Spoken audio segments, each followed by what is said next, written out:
Hello everyone, and welcome to Navant Capital Group's webinar on buying or selling a company. My name is Sam Obaid. I'm a Senior Mergers and Acquisitions Advisor at Navant Capital Group, and I will be walking you through this webinar. If you have any questions, please leave it at the end. We will have a question and answer session. Why would you want to own your own business? Here is why. 2/3 of millionaires in America are self-employed, which means they own their own businesses. That is according to Thomas and Stanley, PhD, and William Danko, PhD. Financial independence, security, and freedom. We always hear about downsizing, layoffs, and how people lost their jobs after extended periods of service. And the last one is control, being your own boss, which is very crucial too. It could make a huge difference in your lifestyle. There are ways for you to own your own business. And here are the most frequently used ways that you can own your own business through. The first one is business startup.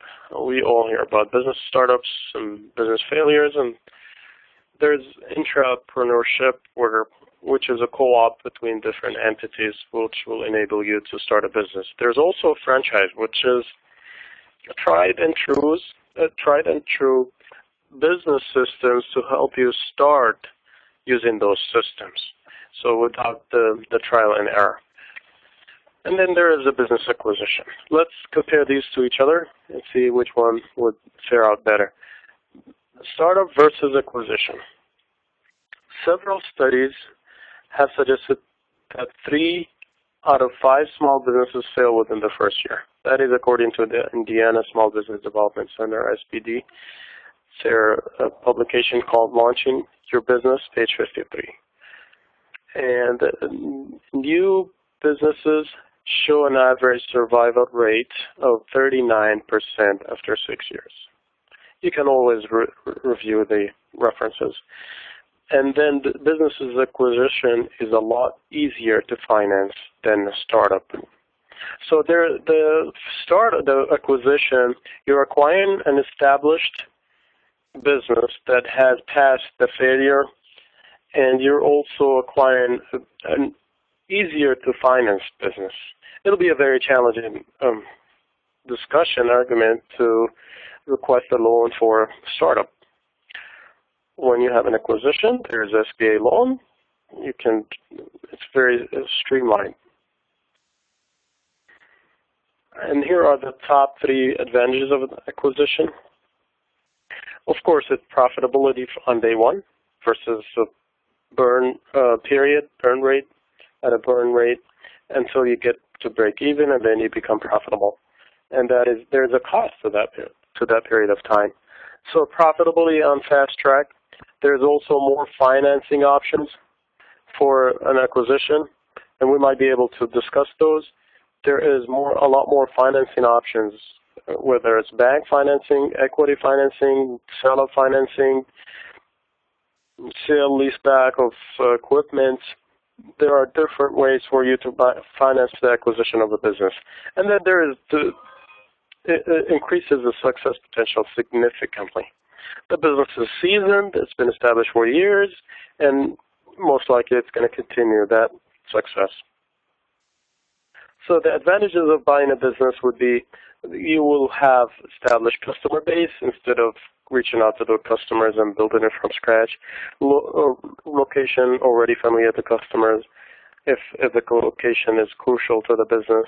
There is planning can be based on known historical data. So you already have track record for the business, and you know how to plan for the future and how to project the future. Suppliers relationships are already in place. You have relationships with suppliers. You have credit terms with some. You can extend those credit terms depending on your buying power. There's inventory and equipment already in place instead of going and buying those equipment, making sure that they're working together and they integrate well with your system. experienced employees. You already have a management team and experienced employees who are doing their jobs for years. And there's the possible owner financing, which is very, very, very attractive. And there is quick entry. It may continue to be successful. It may already have the best location. Employees and suppliers are established. Equipment is already installed. Inventory is in place. Trade credit is established. You have already an image in the mind of the customers. And you have control systems already in place, and you can improve those. You have policies. You can hit the ground running. You can use the previous owner's experience. He could be a consultant. It's easier financing, and it is a bargain. And I will show you why it's a bargain in a few slides. Why? What business to buy? What kind of business would you look for as a buyer? No, you go and do your soul search, and I would recommend that you start from your experience and your education. These are very crucial. You want to buy a business that you have experience in, you have knowledge about, it matches your background. And also, you want to make sure that you have interest in that kind of business for your personal interests and your preferences. I'm going to make sure that it matches your skills and abilities. Market trends and industry profitability. Make sure that you're buying in a growing industry, growing business as well. So you would want to match the puzzle of your education, experience, professionalism, and references. Why would business owners sell? There are different reasons cited by business owners. I will show you how frequently they're cited. Here are the reasons that business owners sell. Retirement, health, relocation, boredom, burnout, and other interests. You know, if you've been doing the same business, if you're managing the same business for 30 years, then it's a great idea to have some change of pace, even if the business is profitable and growing. Competitive pressures, financial diversification, need for growth, and liquidity. There is a financial diversification. If all my portfolio consists of is my privately held companies, I might want to diversify that and invest in different investment tools like real estate, stock market, and other tools. So I would diversify my portfolio. Competitive pressure, especially in consolidating industries, might force some buyers who have limited access to growth capital to grow their companies, and hoping that the buyer would have that access to that capital. Liquidity. A small privately held company is a lot less liquid than a publicly traded company. It might take you a while to sell your company, while you can buy and sell the shares of any company on the stock market on the same day.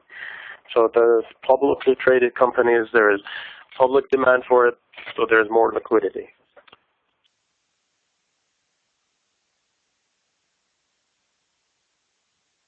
Here are some reasons cited by business owners and why they would sell their businesses. And remember, these are not mutually exclusive. That's why they add to more than 100%. 44% of the times, reducing risk to personal assets have been cited as a reason to sell the business. Market competition has been cited 41%. External pressure, 27%. Lifestyle, age, health, etc.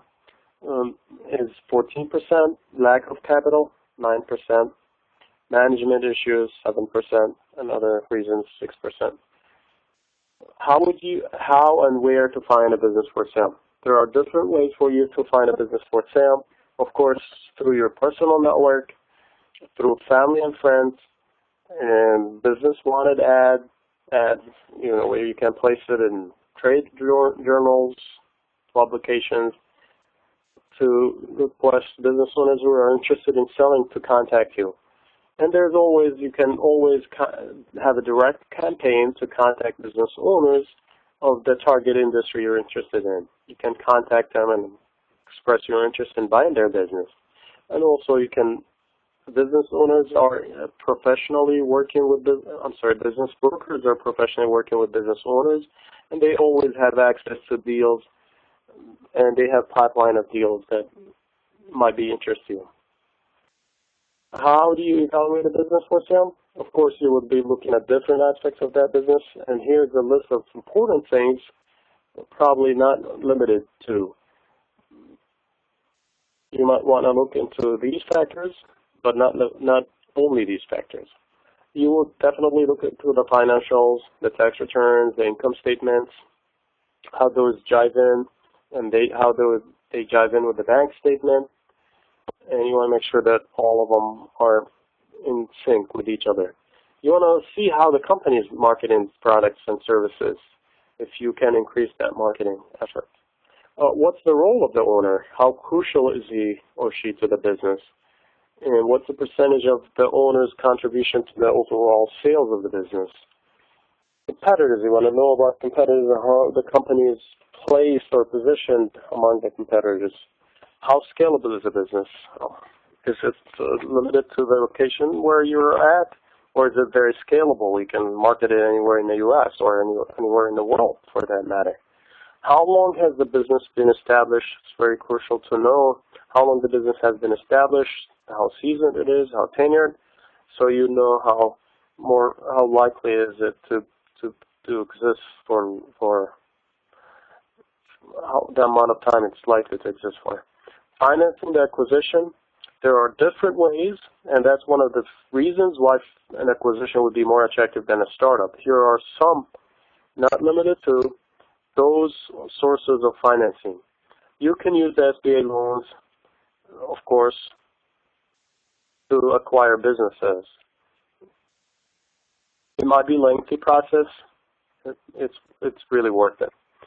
Seller financing, which is very attractive because sellers have interest in selling their businesses, and sometimes providing seller financing as an incentive for buyers to buy their businesses, and to also augment and complement the SBA loan, because you can buy a business for 0 down if the SBA loan requires you to put down 25%. Let's say the seller finances 25%, then you can buy it for 0 down. Microlenders. There are companies that provide small loans for short terms. That could be also credit lines of credit, shorter term. You can also reach to families and friends. Make sure you don't overreach to them, because family and friends are more important than business. IRAs and 401ks, there's a way for you to use self-directed retirement plans, retirement accounts, and you can roll your 401k into that, and you can use that to buy your business. And you can always be in touch with investors. Also, you can use the business assets. You can have a sale, leaseback transaction, where you sell the equipment of the business and you lease it back from the purchaser. This way you can generate the money that you sold it for, and you can use that for the operating capital. There's business contracts. If you have business contracts for the future, you can have the contracts prepaid, and you give your clients a discount, so you can generate cash upfront, or you can sell those contracts in the market. There's also business customers. You can have them prepay for the services that you provide to them for a discount. Suppliers' lines of credit. You can extend those lines of credit, so you can buy from the suppliers and extend the terms where you're paying back. You can always reach out to the partners, and there's, as we mentioned, the sale and lease back to a leasing company. I want to also add factoring. If you have accounts receivable, you can sell those and receive an immediate cash. Well, the company, of course, at a discount. So that would be another way for you to finance the acquisition of a business. Here are some advantages to the SBA loans, which is, as we mentioned, one of the prime ways for you to finance a business. it provides long-term capital for small businesses. If it's working capital, furniture, fixtures, and inventory, it may range up to 7 years. If it's a business acquisition, like the 7A loan, might be 10 years. If you're buying a real estate, it's really good terms. It's 25 years. And there is no prepayment penalty if the loan is less than 15 years.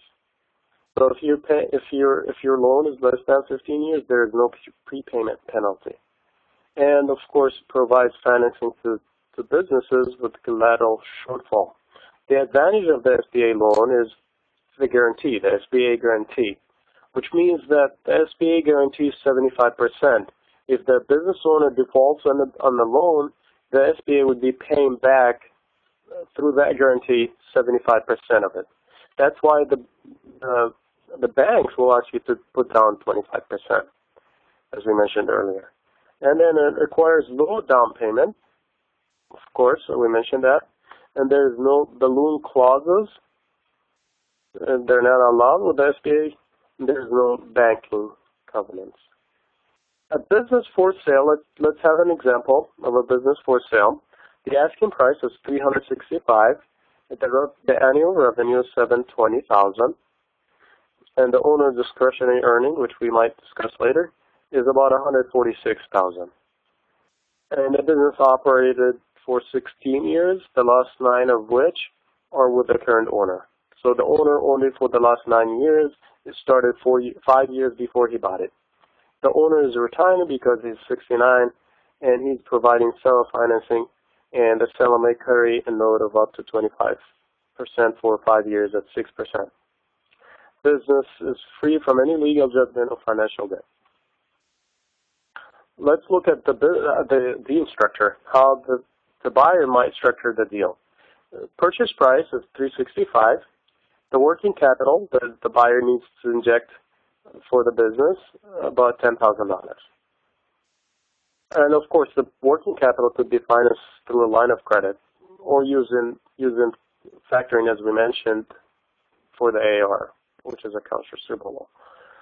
There's professional fees for accountants for doing the due diligence, and for the CPA, for the attorney to draft the purchase agreement.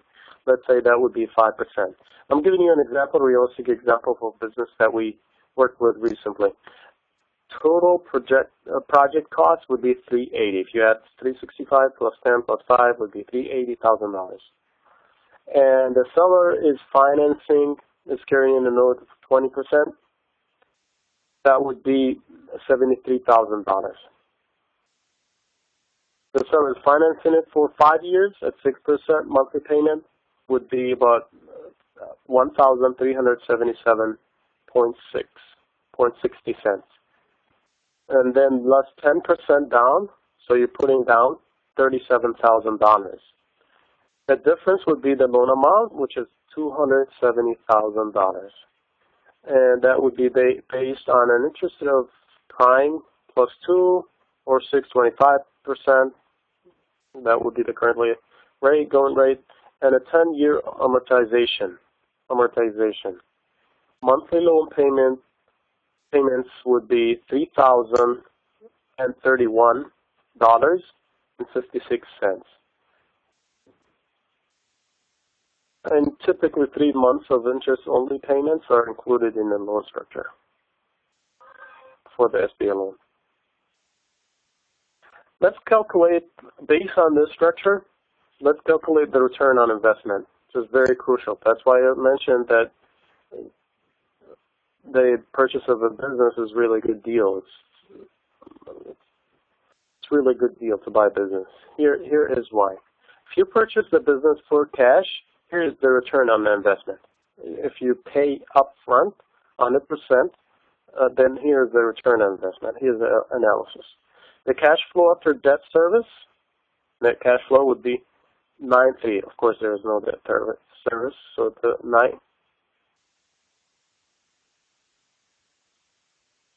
$93,090.08 plus equity buildup.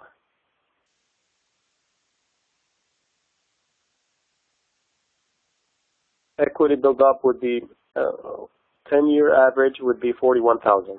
The annual average equity from paying the SBA loan is $27,000. And from the seller's note, it's $14,000, totaling $41,600. So the total would be $134,690. And the return on investment on that would be 100% times net cash flow divided by down payment. The net cash flow would be $134,690.08 divided by 380, which is the cost of the project. That would be 35%.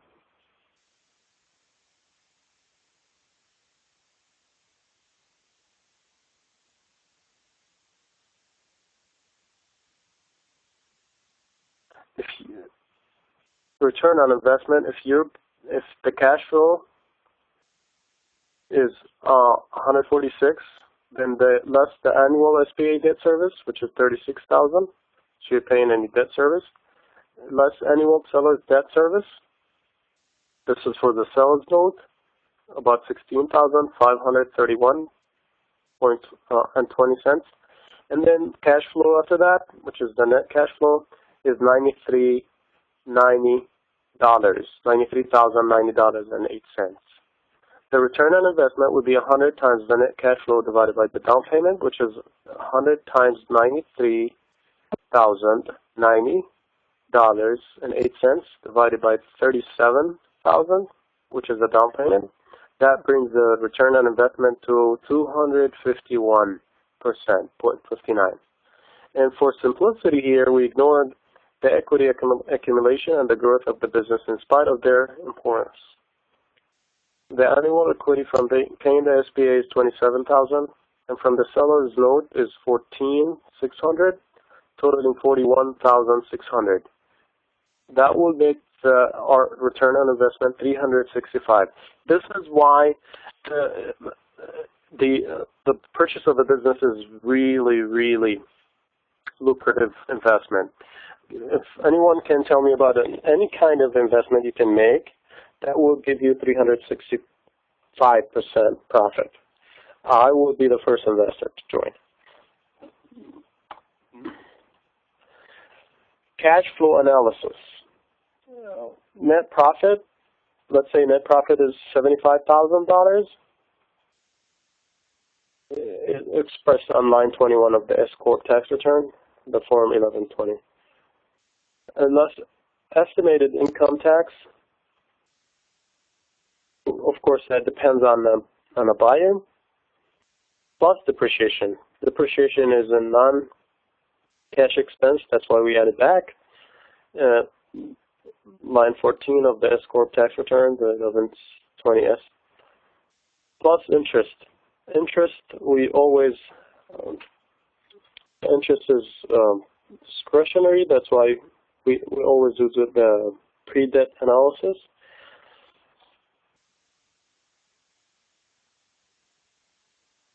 Plus interest of $14,000 plus owner's salary. The owner is receiving $44,000, so the total cash flow available is $146,000. There is a process for you when you are acquiring a business. Of course, as a buyer, you would assess your qualifications. You understand the buying process, determine your financial creditworthiness, determine your business experience, identify licensing, what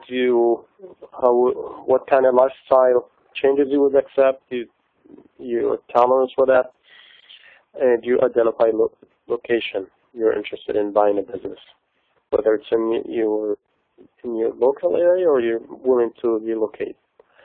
And then you search for businesses, identify your business interest, qualify for a specific business, and then you review the business summary, determine your interests, and then you sign a non-disclosure agreement. You sign a non-disclosure agreement, and based on that, the disclosing party will send you the offering memorandum for the business, the data package. And then once you negotiate with the seller, you meet the seller, you learn more about the business, you have a tour of the business, you probe buyers, you make sure that you decide to act And then you enter negotiation, you find an attorney, you sign a letter of intent, which is a tentative offer to purchase. Once that is accepted by the seller, you start closing the deal, you start the due diligence process, you do loan if you have any loan contingencies, you find a lender, you resolve all concerns. Of course, you draft, once the due diligence period concludes, you draft a formal contract, which is called definitive purchase agreement. And then you review the final documents, and then you schedule the closing date where the money and titles exchange hands. As we mentioned, it's a process. It might take a while. On average, it takes about a year for the average buyer. And here are the steps. You identify and approach candidates. You sign a non-disclosure agreement. You sign a letter of intent. And then you do the due diligence. You draft the purchase agreement. You close the final deal. And then you begin the transition. The confidentiality is very crucial. We might get to explain why. Then you sign a letter of intent, which is a tentative offer. The letter of intent is a non-binding tentative document that says that the buyer and the seller have reached a sufficient meeting of the minds to justify the time and expense of negotiating and filing an agreement. The letter should state clearly that it's non-binding, giving either party the right to walk away from the deal. It should also contain a clause calling for good faith negotiations between the parties. Typical letter of intent addresses terms such as price, payment terms, categories of assets to be sold, and a deadline for closing the final deal. Then there is the buyer's due diligence, we might get to discuss. While negotiations are continuing, the buyer is busy studying the business and evaluating its strengths and weaknesses. In short, the buyer must do this homework, his homework or her homework, to make sure that the business is a good value. Then you draft the purchase agreement. You have the legal team draft the purchase agreement, schedule the closing date, and then the closing date, close the final deal, and according to the purchase agreement, definitive purchase agreement, all that remains to making the deal official is the closing. Both buyers and the seller sign the necessary documents to make the sale final. The buyer delivers the money, and the seller turns the company over to the buyer, turns the title. And then there's a transition for the buyer. The real challenge now begins, making the transition to a successful business owner. And now confidentiality. Why is it crucial? A business is a community, and in a community, news could spread, rumors could spread, and it's very crucial to safeguard the business from any negative rumors or news. And if the business is for sale, the clients, employees, and suppliers will start searching for different opportunities. The clients and employees will start looking for other businesses, for competitors, and the landlord as a supplier will plan to take advantage of any imminent sale of the business. A perception that a rumor that a business is for sale could spread into the vibe in a format that makes the business look in trouble, even if it's perfectly profitable and growing business. Our role as an intermediary is to protect both the buyers and the sellers, so we make sure that both interests are protected with the confidentiality agreement. Every buyer will sign a confidentiality agreement and a financial disclosure. This protects the business for the ultimate buyer and the seller. Now, if you decide to own the business, you go ahead and submit offers that include your idea of what terms and price you would like to own the business for. The offer process is about finding an agreement on the value of the business that is acceptable to the buyer and the seller. Terms are as important as the price. For example, sellers willingness to work full-time for the business for 1 year can add significant value. Due diligence, as we mentioned, the buyer will start the due diligence as soon as the letter of intent is accepted. So the process of making sure that you're buying what you think you are buying, what was presented to you by the buyer, by the seller, by the owner of the business. And generally, the due diligence falls into 3 categories: legal, financial, and operational. The legal will discuss the agreements that the customers have, if there's any contracts with the customers, the agreements with the suppliers, if there's any legal lawsuit, any lawsuit against the business, any pending lawsuit or any settled lawsuit.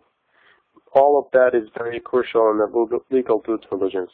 And then there's the financial, which is the most crucial, making sure that the income represented in the tax return, income and expenses reflected, jive in with the income statement, and they all jive in with the bank statement, the balance sheet, and what the business has supported. There's operational due diligence, which is also crucial, learning about competition, learning about the industry, whether it's fragmented or consolidating, learning about, as we mentioned, competition, learning about the talents and how competitive they are in the market that the company has, talents, how the company's talent retention policy and practice, how is it helping it to be more competitive in the marketplace. These are some factors: how the company is marketed, how can that be increased, how is it positioned, how the product line is positioned, what kind of new products are introduced, and what would be helpful to be introduced. These are part of the operational due diligence.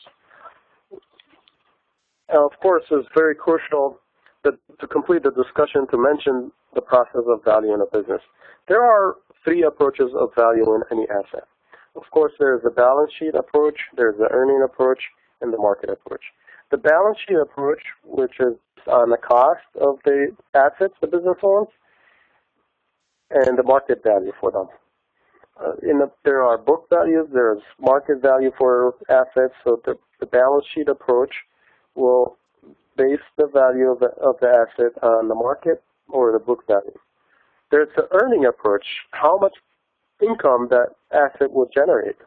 And that would be for the business based on discretionary cash flow, which we will discuss in a few minutes. The market approach, which is market comps. How are similar businesses selling in the market? For valuing a business, I'm sure you guessed that the earning approach is the most crucial way for us to determine the value of the business. And the most important words you need to know and understand is discretionary cash flow. And I'll discuss what that means. The second most important word you need to know and understand is recast. Because what we do is, as business owners, we do everything legal and ethical to minimize our tax return through adding all possible expenses to the business. It's to reduce the bottom line, which reduces our tax liability.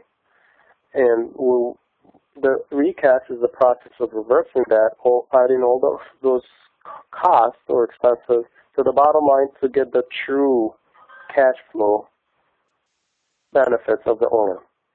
And then another term that you should know, that you at least need to know, is EBITDA, because discretionary cash flow is most frequently used than EBITDA. The document that this is designated not to tell you what you need to know is the income statement. That's what we mention in here. What you need to do is to recast the income statement. And what lots of some people miss when they buy or sell a business is the balance sheet. I want to make sure that you understand the balance sheet as well. There is the earning approach, as we mentioned. I need to earn a wage reasonable for the business I'm purchasing and need to service the principal and debt I have incurred to purchase the business, and I need to do this from the cash flow of the business. The earning approach makes sure you have a solid understanding of the value, certainly within a defined range prior to entering negotiations.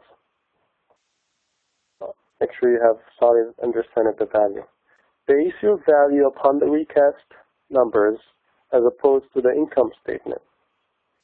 You will have both walkaway rights and adequate opportunity and access during due diligence to verify accuracy of all the statements during that time. Drivers of value is very crucial to learn what makes the businesses that more valuable than others. Of course, the most crucial of which is the earning stability, or even better, growth. If the earning is growing, that would be a driver of value. There is the gross and net profit percentages as ratios. You want to make sure that you have high net profit ratio.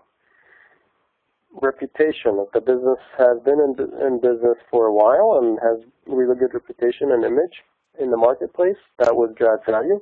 There's also customer loyalty, continuing customers, repeat customers. That will add value. We want to learn about percentage of repeat clientele versus new clients every year. Customer diversity versus concentration. The higher the concentration, the lower the value. The more diversified. If, let's say, a client is more than 50% of the revenue of the business, then there's a high risk for the business. There's also personnel retention.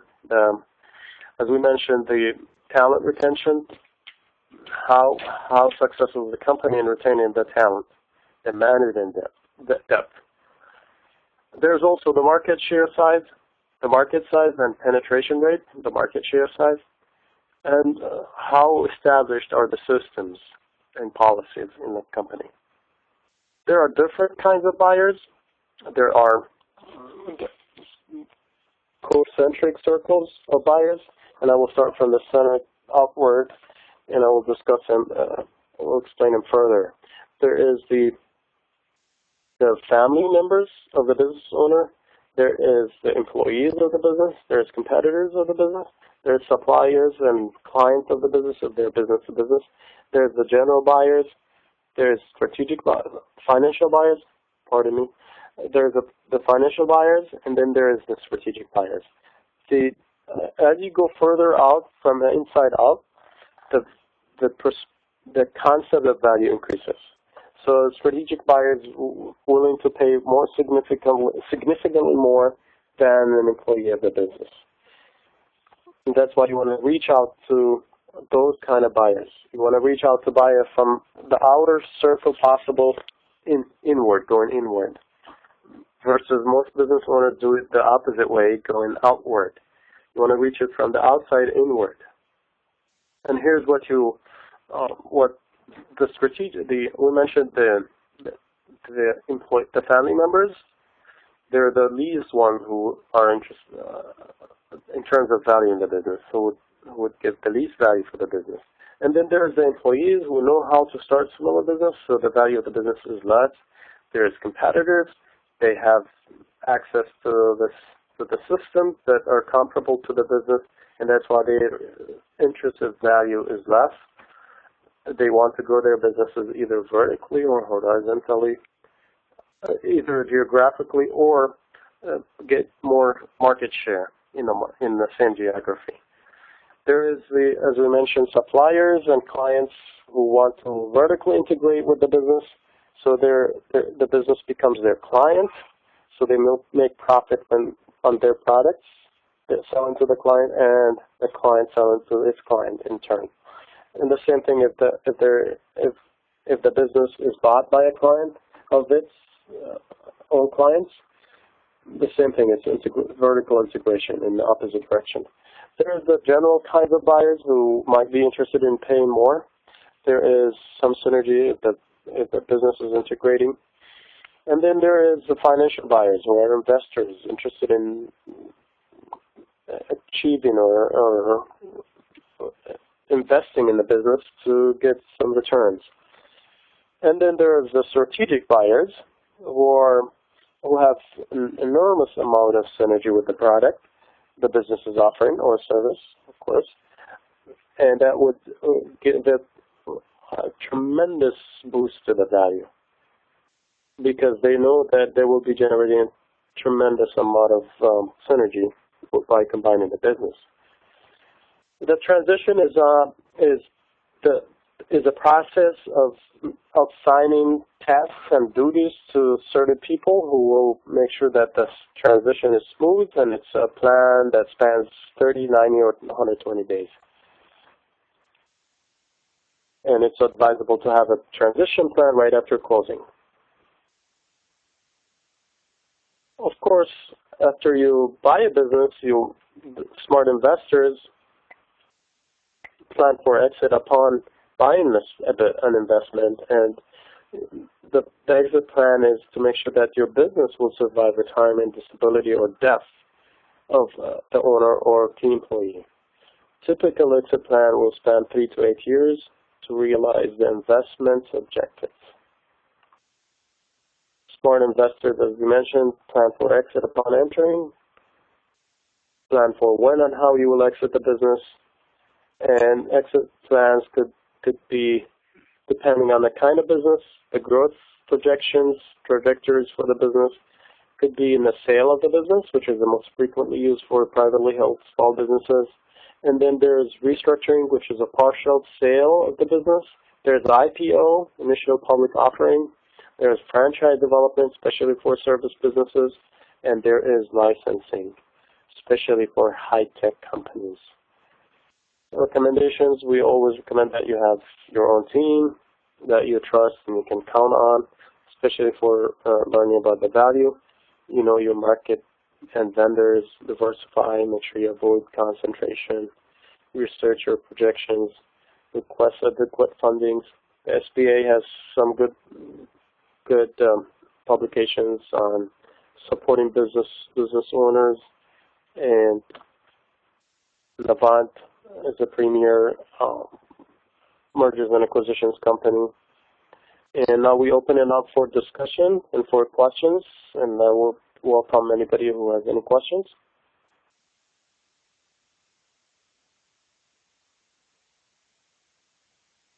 Well, everyone, we are done with the questions, and I would like to thank everyone for your attention, for the opportunity to educate you on this matter, and we look forward to having you, to hosting you in more seminars like this. Again, thank you very much. My name is Sam Obaid on behalf of Navant Capital Group. Thank you. Have a wonderful day.